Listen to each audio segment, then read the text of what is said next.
Selamat pagi. Pagi. Baik, terima kasih Bapak-bapak Mander yang sudah bisa menyempatkan waktu untuk hadir dan datang di sini kita di blok R67/68. Di sini saya Darwoto dengan Ludes, izin dari mahasiswa Politeknik LPP Yogyakarta, sudah melaksanakan magang di sini dan ingin menyampaikan field day yang dimana ini adalah field day sensus dan semprot rayap. Jadi di sini kita langsung sensus dan penyemprotan rayap sesuai dengan SOP dan ketentuan yang ada di perusahaan ini. Oke, ini adalah perusahaan Sungai Serawi Estate. Jadi rayap ini adalah merupakan hewan sosial yang mana sifatnya adalah mengabdi pada ratunya. Jadi ini adalah sistem organisasi yang baik, saya nilai seperti itu karena mereka memang terbagi dari beberapa bagian dan sifatnya adalah mengabdi kepada di sini adalah atasannya adalah ratu gitu. Ini kesempurnaan dari rumah atau dari istana yang mereka punya. Dan tapi hewan ini juga memiliki suatu sifat, yaitu mengonsumsi makan jaringan daripada tumbuhan, terkhususnya untuk Captotermus covignassus. Dan untuk jenis rayap yang lainnya misalnya Macrothermus itu dia hanya makan jaringan mati, jadi tidak berbahaya. Jadi yang kita bahas di sini adalah yang Captotermus. Untuk penyebarannya banyak macam cara mereka untuk menyebar. Salah satunya yang paling populer dan yang sering terjadi adalah mereka membentuk lorong. Kemudian dari situ juga mereka ada sistem yang namanya sistem kawin. Jadi dari rayap ini, akan saya bacakan ya, karena ini mungkin kurang nampak. Jadi di rayap ini ada berapa bagian. Yang pertama ada prajurit. Nah, yang prajurit itu kalau kita bisa lihat secara fisiologinya, dia yang kepalanya itu besar dan cantiknya lebih besar. Kemudian ada pekerja itu warnanya putih dan terlihat lebih muda daripada prajurit ini. Kemudian ada yang namanya ratu. Kalau ratu sudah jelas kita ketahui bahwa ratu itu yang paling besar dan berwarna putih. Itu dia biasanya badannya mengembang. Kemudian raja akan lebih kecil daripada ratu dan dia adalah laron yang sehat. Nah, itu saya katakan laron yang sehat. Biasanya kan laron kita lihat agak kurusan. Ini adalah laron yang besar gemuk tapi warnanya masih coklat. Nah, jadi yang saya katakan ada 3 bagian ini. Jadi ada prajurit, pekerja, dan ratu. Jadi ada fase-fase yang mereka lalui. Yang pertama telur, kemudian nimfa, pekerja atau masa prajurit itu di waktu yang sama. Jadi ketika telur dan nimfa ini adalah bentuk fisik yang sama, telurnya sama, fisiknya sama, bentuknya sama, warnanya sama di bagian nimfa ini. Kemudian setelah mereka beralih ke bagian jenjang yang dewasa, mereka akan berubah menjadi 3 fase. Ini kurang laron ya. Itu ada prajurit, ada pekerja, dan ada laron. Nah, pekerja ini tugasnya apa? Si pekerja itu tugasnya ya bekerja, namanya juga pekerja kan. Jadi sifatnya dia adalah mencari makan, kemudian memberi makan untuk si prajurit. Jadi mereka nyosor pakai mulutnya masih makan ke prajurit, termasuk untuk ratunya. Jadi ratunya nih enak kali nih. Nah, ratunya tuh dari mana nih? Kira-kira dari mana, Pak? Ratunya nih kira-kira dari mana? Dari prajurit, pekerja, atau gimana? Pernah ngelihat secara langsung? Belum ya? Nah, saya pernah, Pak, ngelihat secara langsung. Ini gambarnya. Dari apa tuh? Ini ratu itu terbentuk dari siselanya mereka laron. Jadi pas musim penghujan sebelum musim penghujan tiba, laron ini akan keluar. Mereka keluar, kemudian mereka mencari cahaya. Seringan kita melihat cahaya, terus ada laron-laronnya, termasuk di rumah kita sendirilah. Itu tujuannya apa? Itulah tujuan mereka untuk menghangatkan badan sekaligus nyari jodoh. Baru kan ini kan dia kan Captotermus ya kan. Nah, dia kan makan jaringan hidup. Benar, Pak? Betul ya? Betul. Berarti tadi si pencari makan itu pekerja ya? Pekerja sama apa tadi? Laron. Oh, satu lagi. Prajurit.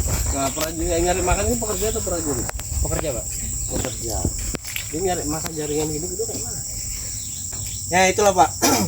Jadi dari rayap ini dia punya sifat kalau makan tuh kalau nggak dari atas dari bawah. Itu gambar yang bisa saya tampilkan. Jadi dia siklus serangannya dari atas menuju bawah atau dari bawah menuju atas. Dari si rayap di tiap terowongan itu kan ada pekerja dan prajurit. Jadi prajurit ini akan menjaga kiri dan kanannya dan hanya ada beberapa titik gitu. Jadi space-nya mah lebih lebar dan lebih banyak itu pekerja. Prajurit hanya menjaga mereka dari serangan gitu, serangan dari luar. Nah, prajurit ini kalau jaga terus gimana mereka ini kan makan atau mereka hidup. Jadi pekerja ini sudah sambil jalan, mereka juga sambil ngasih gitu dari mulut ke mulut. Makanan. Iya. Kilo tak. Nggak jijik dia ya? Ya Pak, Nggak jijik dari mulut ke mulut. enggak Pak. Makanya nanti kita akan beralih ke pengendalian tuh yang membuat kita untung dalam mengendalikannya gitu Pak. Oh ya, oke lanjut. Nah ini bentuk serangan yang saya sampaikan tadi, dia bisa dari atas atau bisa dari bawah. Ketika pohon itu sudah kita belah, kayak gitu. Tapi selama saya di sini mengikuti pengendalian dari rayap ini, belum pernah dibelah, tapi saya bisa melihat bentuk serangannya itu yang dari atas. Kita akan jumpai ada beberapa pokok yang mati. Jadi sistemnya ada serangan sedang, ringan dan ringan, sedang dan berat. Jadi ringan itu fasenya masih di batangnya. Nah, sedang itu ketika sudah mencapai pelepah dan buah. Ketika sudah berat maka sudah masuk ke arah pucuk. Itu pucuknya akan mati bukan dalam bentuk gerekan tapi dalam bentuk lubang-lubang yang mereka langsung masuk ke dalam gitu. Jadi mereka langsung apa? Berarti sawit itu berlubang ya? Ya Pak. Berlubang ya pelepahnya. Ya Pak. Fokusnya itu. Itu bukan gerekan tapi berlubang dia Pak. Tempat mereka masuk ke tanah-tanah gitu. Buat giginya itu ya. Ya. Coba nanti diambil rayapnya itu yang bikin lubang itu, kita lihat giginya. Kuat sekali gitu. Oke Pak. Ya kan? Siap. Ya, karena pelepah ini keras loh. Nah, bahwa ini adalah teridentifikasi adalah lahan areal gambut. Jadi si rayap ini memang awal mulanya itu dari hutan. Dari hutan, kayu-kayu ini yang mati, ada yang hidup. Nah, itu mereka hidup di situ. Dan kemudian kita rombak jadi sawit. Nah, dari situlah mereka beralih ke sawit. Jadi ketika kita identifikasi ada nggak rayapnya, itu bisa kita lihat biasanya itu adalah lahan-lahan areal bukaan masih baru gitu. Jadi proses peralihan disitulah masih banyak bibit-bibit rayap itu yang bisa saya dapatkan dari sumbernya. Kemudian rayap ini menandakan apa? Bahwa tempat itu baik karena sifat rayap bukan daerah yang kebanyakan air dan bukan daerah yang kering. Jadi daerah yang suhunya itu lembab karena mereka sifatnya adalah mencari air untuk melumatkan tanah dan membentuk rumah gitu. Itu yang mereka butuhkan. Itu peta kita ini ada di blog yang saya screenshot. Nah, jadi sistem pengendaliannya itu adalah sistem barrier. Yang pertama barrier. Coba. Barrier.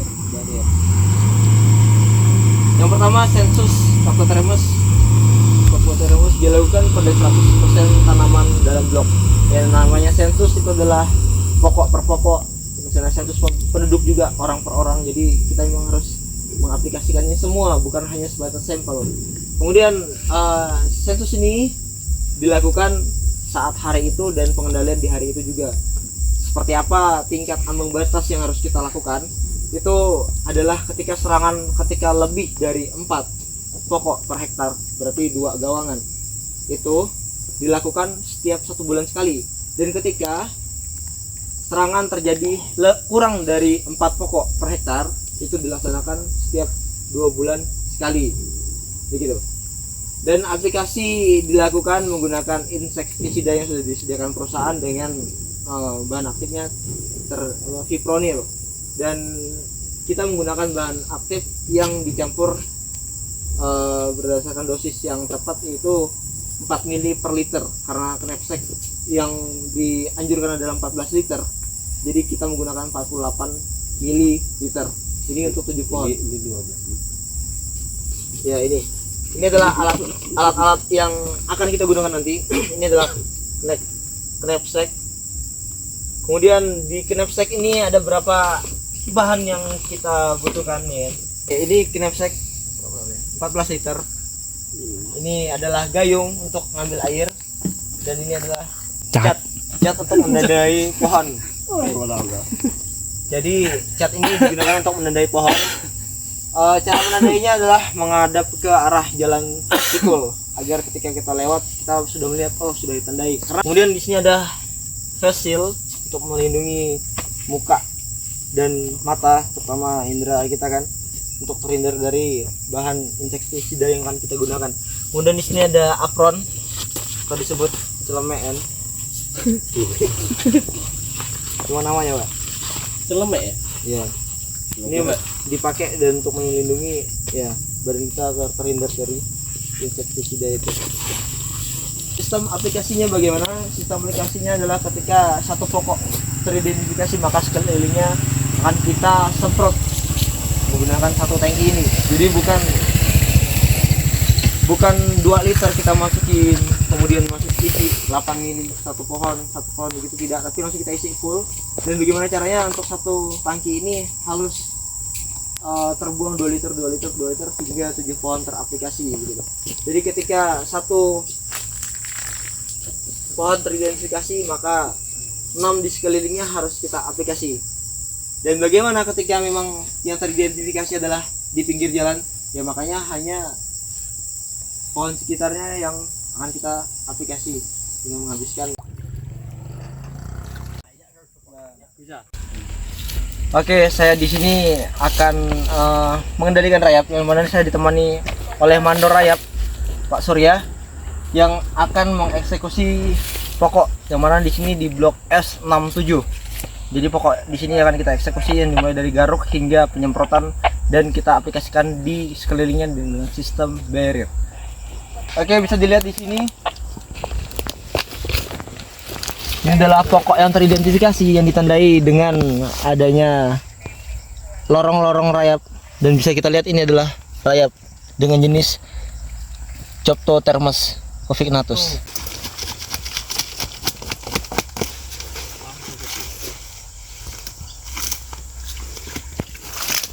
Setelah itu maka akan dilakukan dengan penyemprotan.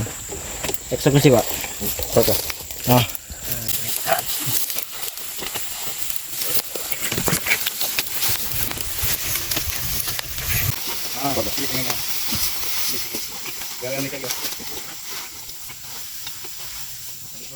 Nggak tahu ini. Oke, setelah kita aplikasikan semprot maka kita berikan tanda berupa cat merah di pelepah yang muda, paling tidak pelepah 9 ataupun pelepah 6, yang mana di sini agar tidak cepat terpangkas, tapi terlihatlah bahwa pohon ini sudah dilakukan aplikasi semprot rayap. Nah, kita harus mengadah ke jalan, lihat ke jalannya.